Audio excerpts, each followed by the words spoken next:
চুয়াডাঙ্গার হাসাদহ বহুমুখী মাধ্যমিক বিদ্যালয়ের ভোকেশনাল বিভাগের ৮৮ পরীক্ষার্থীর এসএসসির ফলাফল ফেল এসেছে। ব্যবহারিক পরীক্ষার নম্বর যোগ না হওয়ায় এই রেজাল্ট।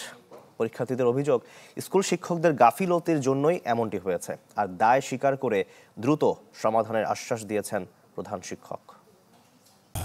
বাংলাদেশের শক্তিশালী থার্মিক স্টিল বার ফেমাস স্টিল লিমিটেড। চুয়াডাঙ্গার ফারিয়া রহমান হাসাদহ বহুমুখী মাধ্যমিক বিদ্যালয়ের ভোকেশনাল বিভাগ থেকে এসএসসি পরীক্ষায় অংশ নিয়ে সবগুলো বিষয় পেয়েছেন জিপিএ ৫। অথচ ব্যবহারিক পরীক্ষা নম্বর যোগ না হওয়ায় হয়েছেন অকৃতকার্য।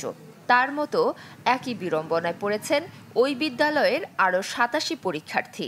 এর জন্য শিক্ষকদের গাফিলতিকে দায়ী করছেন তারা। মাস্টার অবহেলিতর কারণে সেই নাম্বারটা বোর্ডে পৌঁছায়নি।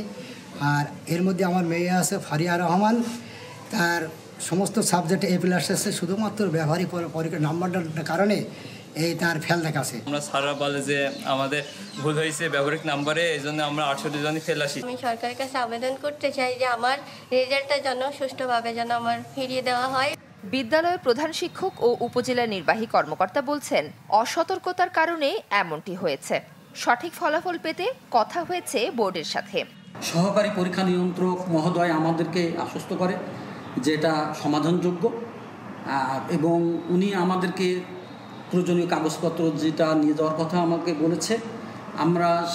আমি সেই অনুপাতেই সে কাগজপত্রগুলো আমরা সাবমিট করেছি।